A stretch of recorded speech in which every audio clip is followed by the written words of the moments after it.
What's up guys, my name is Mark. This video is going to be from the perspective of the Cavs. So, first of all, here's a brief recap in case you missed it of what exactly went down.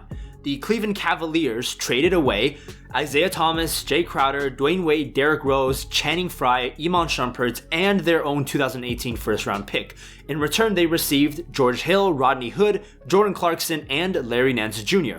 I left out these second round picks because number one, we don't yet have the details on all of them and their protection, and number two, they're not really that important. Another thing to note is that because the Cavs traded away 6 players and they got back 4, they now have the additional roster spots they can use to sign other players. It remains to be seen whether or not the Cavs will get anyone significant, but it is certainly a possibility. So I want to first talk about Isaiah Thomas, and this one is tough. Emotionally, I can sympathize with Isaiah Thomas the same way I can sympathize with Derrick Rose, in the sense that both of them had pretty unfortunate circumstances that happened to them that kind of worsened their careers, and also they both had pretty poor timing in terms of when those bad things happen. But purely on a cold analytical level, I think it should be clear to everyone that Isaiah Thomas is not going to be back to where he was with Boston. And furthermore, if I had to bet today, I'm going to bet that Isaiah Thomas never makes another All-Star team, instead of betting that he will eventually make another one. I just don't see it happening anymore. Now you might say, well, he's only played 15 games since his hip injury, and I agree. Yes, I do think Isaiah Thomas will be better than what he's shown this season, and for his sake, I hope it is, because there's really nowhere to go but up from what he's been so far this season. But consider that Isaiah Thomas is 29 years old. Consider that people who suffer hip injuries as severe as his almost never fully recover. Consider that Isaiah Thomas, part of what made Isaiah Thomas special in Boston was his quickness and agility, his ability to just dribble the ball and stop on a dime and pull up for a jump shot.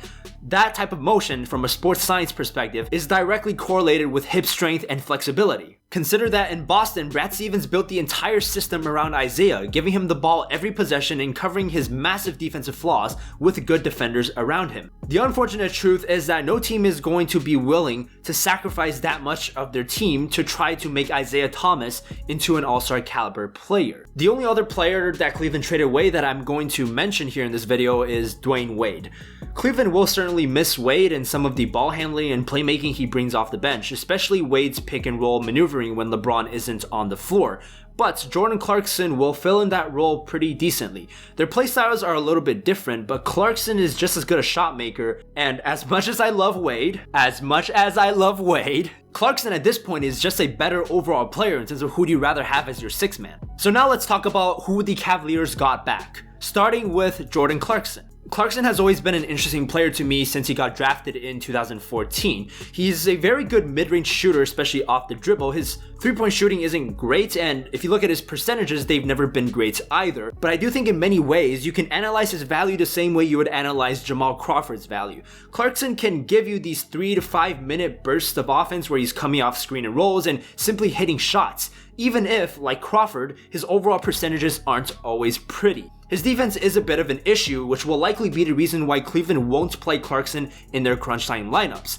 But when LeBron is off the floor and Cleveland needs a perimeter player to create offense, Clarkson is going to be their guy. I do think that out of all 4 players though, Clarkson will need to make the biggest adjustment, simply because of his game, his role on the team, and the fact that since he came into the league in 2014, he's played on a horrible Lakers team every single year. I mean, this guy has never played with a player as good as LeBron, much less the other talented players Cleveland has on their roster. Now let's talk about Rodney Hood, who I picked as my prediction for most improved player before the season started. That prediction basically kinda went downhill after Hood got injured in the first week, and that's really the important thing about Hood. When Rodney Hood has had long stretches where he hasn't gotten injured, he's been a really promising player. This season, Hood is shooting 38.9% from 3 on 6.7 attempts per game, which is definitely something the Cavs will enjoy. I'm not sure if the Cavs are keeping J.R. Smith in the starting lineup, but if Hood stays healthy and continues to shoot well, I do think you could see Hood replacing J.R. in the starting lineup eventually. In addition to that, Hood can also do a lot more off the dribble than a guy like J.R. Smith can, which might make it a good reason to bring him off the bench, but that stuff is up to Tyronn Lue and the coaching staff. Okay, let's move on to George Hill. So George Hill is one of the few players in the NBA about which I cannot be objective about. And that's because George Hill is actually the first NBA player I ever interviewed in my life. Back in 2015? Yeah, back in 2015. My colleague in an earlier interview with 10 Sports said that this is the golden age for NBA point guards. Would you agree with that statement? I don't know. I just play the game, man. I don't really get into what are the other point guards doing. So you can't say it's just the golden age of point guards. You know, you still have a lot of old point guards that were great before us. So I'm just, trying to live up to the legacy that all the other ones lived up to and have a great career. And I have a really positive memory of him and talking to him and also just how chill he was. Like, George Hill's a really chill dude. But to the extent that I can put on my analyst hat and try to be objective about George Hill, I've always said that the best way I can describe George Hill overall as a player is that he's an overqualified role player. He's extremely well-rounded as a point guard, even if he isn't great at many things. But one of the things that George Hill is great at is his three-point shooting. There's zero doubt surrounding this. He's been 40% from three for the past 3 seasons. This season, he's shooting a ridiculous 45.3%. And also, Hill is a really good defender. He hasn't shown that as much in Sacramento as he did in Utah or Indiana. But I think that's mostly due to the Kings being so bad as a team. And, when your team is like 28th in offensive efficiency and 29th in defensive efficiency, maybe there's not as much of a motivation to play defense. I mean, we've seen this happen with a lot of veteran players who go to bad teams. But now that George Hill is on Cleveland, and Cleveland clearly is a very competitive playoff team at the very least, George Hill will have a lot more motivation to play defense. And when he plays defense, he plays defense. But again, you can take my analysis of George Hill with a grain of salt. I am a biased fan. Okay, now finally we have Larry Nance Jr. I can't remember the exact quote, but early on this season, Luke Walton had this quote talking about Larry Nance Jr.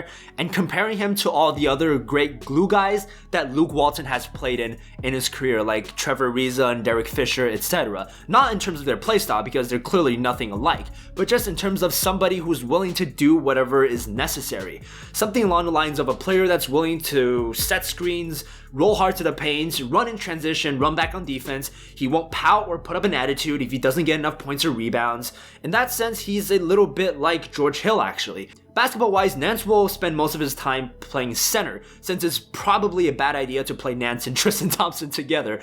But it's also not crazy to suggest that Larry Nance at this point is a better player right now than Tristan Thompson, because Thompson has been quite disappointing. So I'm also not ruling out the chance that the Cavs eventually start Larry Nance Jr. over Tristan Thompson. And in fact, I think Larry Nance Jr. will find it pretty fun when LeBron starts tossing him lobs. That's definitely something I'm looking forward to. Now, as you can tell by the title of this video, by what I've said right now, I love this trade for the Cavs. In all caps, love. And I'll tell you what I mean when I say I love this trade. I don't love this trade because it makes them better than Golden State, because clearly it doesn't. Like, not even close. Especially when you factor in stuff like chemistry and off the court and locker room stuff, not even close. But I love this trade because it does so much for the Cavs moving forward, given the incredibly tough position they were in. So number one, I love this trade because the Cavs today are simply better than they were before the deadline. The Cavs roster right now, in my eyes, is undoubtedly better than it was before. There's more three-point shooting. You traded away your biggest defensive liability and added in good defenders. And while you can argue that chemistry will be a bit of an issue, I would counter that point by saying that Isaiah and Crowder never really had any chemistry with the Cavs anyways, and definitely neither did Derrick Rose. The second reason as to why I love this trade is that the Cavs now have a better insurance plan in case LeBron leaves. Whether you think LeBron is staying or leaving, the truth is that him leaving is a significant possibility. And prior to the trade deadline, the Cavs were in a disastrous situation in the case that LeBron left. They had essentially nobody under the age of 26, but now they have Larry Nance Jr., Rodney Hood, and Jordan Clarkson, who are all 25 years old. They're not good enough players to build your team around, don't get me wrong, but they at least have some value and potential. On top of that, Cleveland keeps their Brooklyn pick. Now, nobody knows where this pick is going to end up. It can very well end up as a top 3 pick, or it could also be the 10th or 11th pick. But either way, it's something that the Cavs can work with, as opposed to having nothing. And going along those lines, I love this trade because it's the perfect balance between going all in and having a backup plan. The Cavs were in a really tough situation. They were well over the luxury tax, they had players on bad contracts that nobody wanted, they had locker room issues, personality clashes, and it was clear that if they wanted to remain a legitimate contender even in the East, they had to make some drastic moves. And they did so, but without compromising their future. In fact, they added to their future. And what we'll have to wait and see as far as whether or not the Cavs are legitimate contenders, can they dominate the East the same way they do every single year? I really like this trade for the Cavs in large part because I really like the 4 players they got back individually, and I really don't like some of the players they got rid of. So overall, I really love this trade, and I think it makes the Cavs better than people think. But of course, that's just my take on the situation. I'd love to know yours down in the comment section below. If this is your first time watching one of my videos, I highly recommend you go watch some of the other ones on my channel. And if you like what you see, don't forget to hit subscribe. Other than that, I'll see you in the next video.